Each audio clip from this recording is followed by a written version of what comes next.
Hello, everyone. I'm Becca, dietitian by trade, mom 24/7, wife from the start, and when there's a few extra hours in the day, you might find me hitting the trails or on horseback. And I'm Kara, a therapist to women, a mom to a boy, an entrepreneur, mountain junkie, and a postpartum runner. And this is Fit for a Queen, a podcast that's devoted to the female athlete wanting to balance the teeter-totter of all the things we desire out of life as women. Performance, health, intellect, and taking time for self, even if we only get 1 minute out of the day. We're so excited to be bringing you the queens in the athletic world who have done just that. Okay, ladies, take a seat at your thrones, grab your crowns, and welcome to Fit for a Queen. Welcome back, queens. Today we have Sharon Chirban, PhD, clinical sports psychologist and executive coach.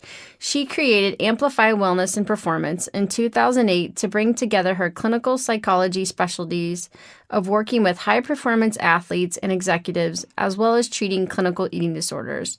Amplify Wellness and Performance applies a holistic and team approach to client relationships. Sharon has assembled a talented group of clinical psychologists, nutrition experts, and wellness coaches to ensure that her clients have the best results. Sharon has 25 years of clinical psychology expertise, including work at Harvard Medical School, Boston Ballet, Boston Children's Hospital, and private practice. In her work as a trained sports psychologist at Boston Children's Hospital Division of Sports Medicine, Sharon has treated many athletes with post-concussion syndrome, ACL injuries, post-surgical rehabilitation cases, and athletic career transitions. She addresses the psychological needs of the whole athlete, including recruiting issues, concerns around redshirting, self-management within team, coaching relationships, I bet that was fun, injury recovery, as well as the inevitable transition away from competitive sports or performance. Sharon also specializes in treating clinical eating disorders, anorexia, bulimia, and binge eating, and in partnership with treatment facilities, builds recovery programs to confront self-sabotaging behaviors that impede healthy relationships and a happy, wholesome life. Many of her patients are elite and high-level athletes and dancers who also seek her out for her eating disorder expertise. Sharon enjoys working with C-level executives on work-life balance, confidence, setback failure recovery, risk-taking, strategic vision, and relationship management in and out of the office. She's motivated by her successes in helping people really change and helps her clients and patients realize that what seemed impossible is absolutely possible. In addition to her day job, Sharon is married to an Olympic athlete and has been an athlete, parent, professional ice skating, hockey, and gymnastics, and is a road warrior and strength trainer herself who has made exercise and a healthy diet central to her lifestyle for more than 30 years. Sharon is a first-generation American, born to Greek and Irish parents, and grew up outside New York City. She earned a master's and PhD from Adelphi University and her BS from Lesley University. Sharon is a frequent speaker at psychology conferences and is quoted in national media outlets. Welcome, Sharon. You sound like a busy gal. Is this over now? Yeah, and we're done. No, that is quite a resume I'm going to have to remember to shorten that bio. No. We want to be able to talk about everything you've done, and that kind of led us into why we asked you to come on. Was I heard you speak at Female Athlete Conference about kind of this sexualization in sport, and my gosh, it's taken off now with this Me Too and the Doritos commercial now where ladies need quieter chips. It's kind of ridiculous. So I'm glad that you had that. Have you heard about that with Doritos? They're now patent a chip that's supposed to crunch quieter because ladies want quieter snack chips. Chips for ladies. So first off, I was hoping you just kind of describe what sexualization in sport means from the female perspective. Okay. So what I'll do is I'll define sexualization, and then we can talk about sexualization within the context of sexual abuse and where all of that can fall on a continuum and whether or not it is the same continuum.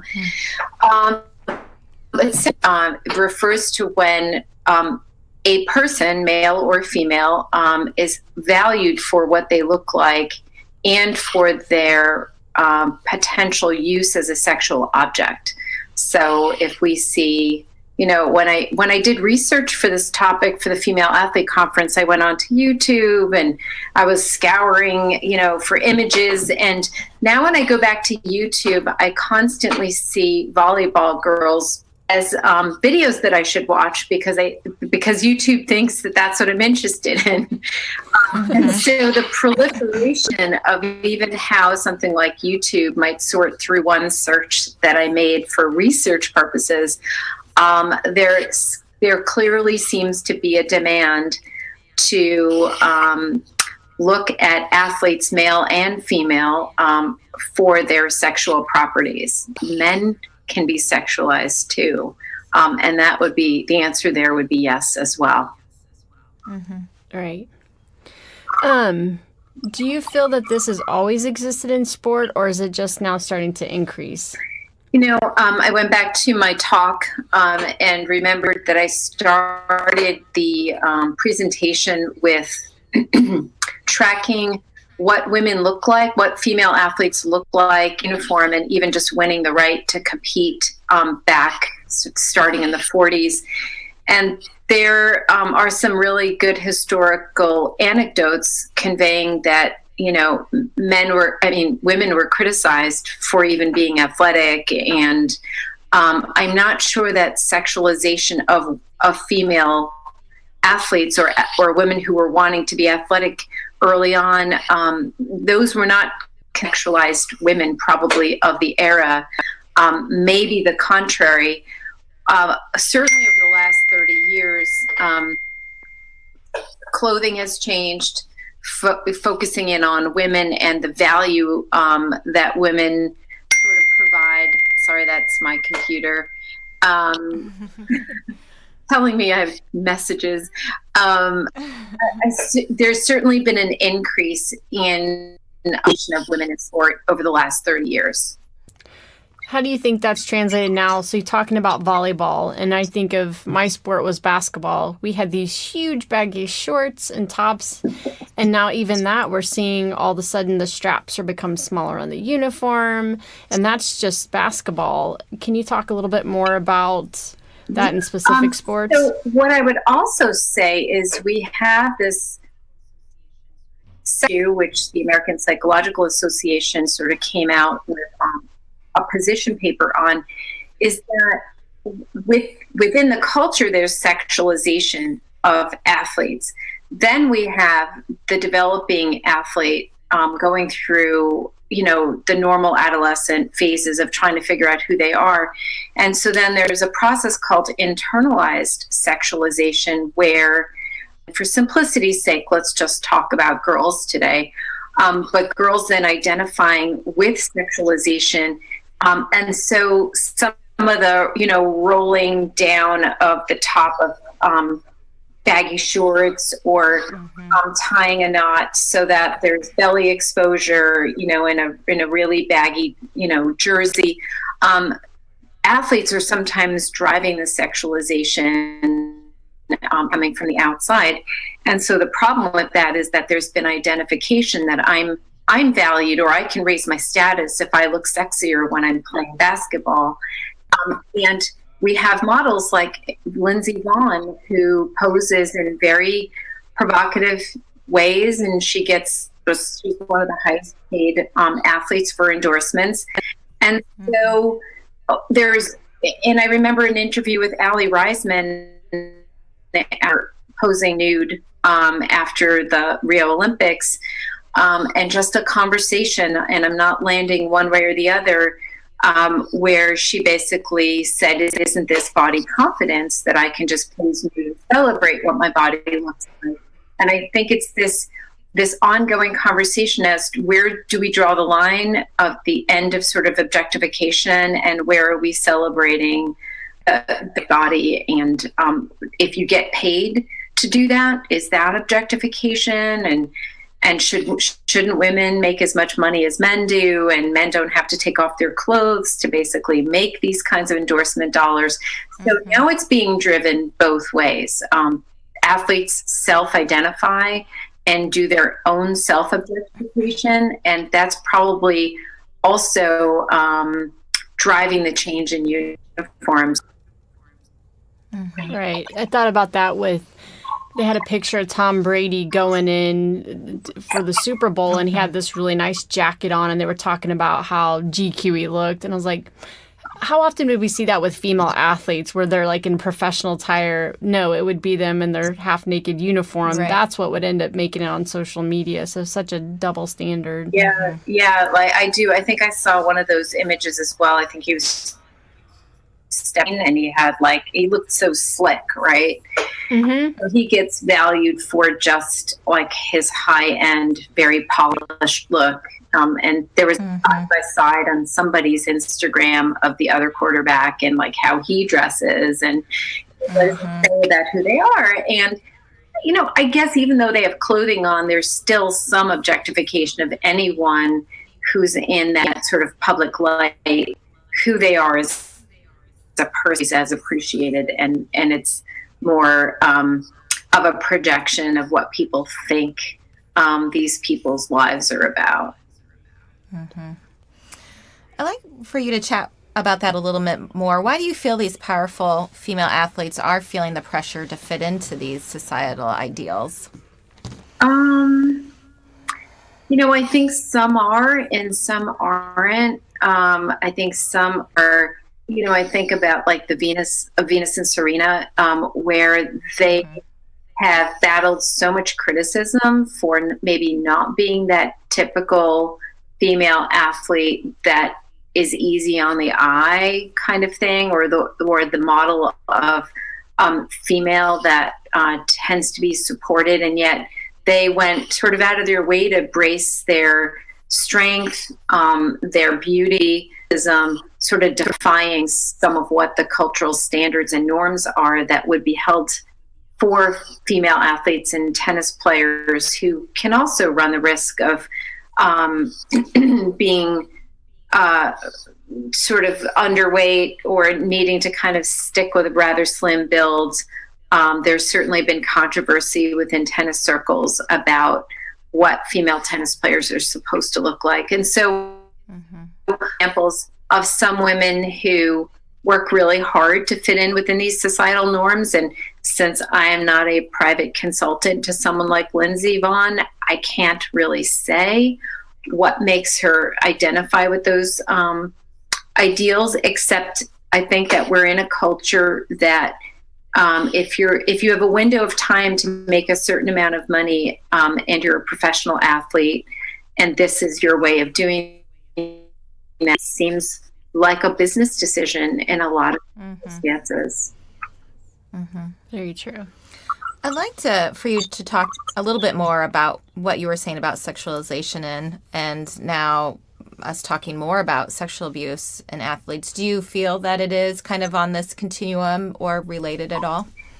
Well, I think that the mindset of someone who would abuse any woman or goes well beyond sexualization.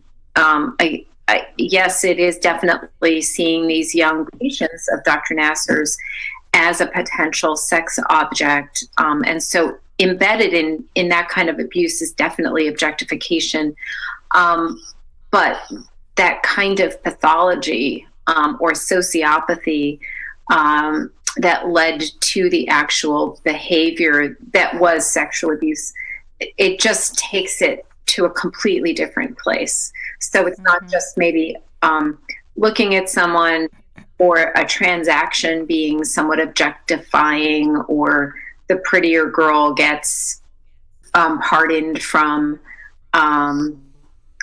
certain expectations as an athlete or something like that, and then sexual trauma and abuse just so much more profound.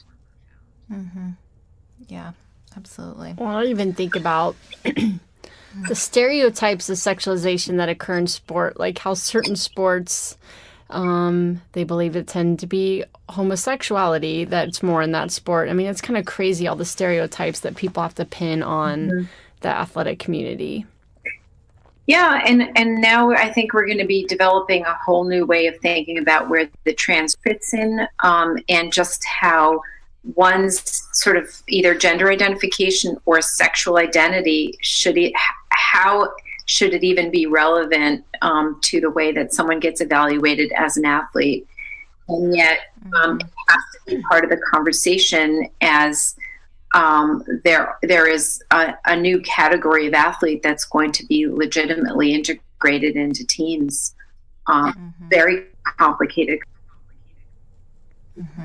Yeah. Well, Sharon, thank you so much for this information.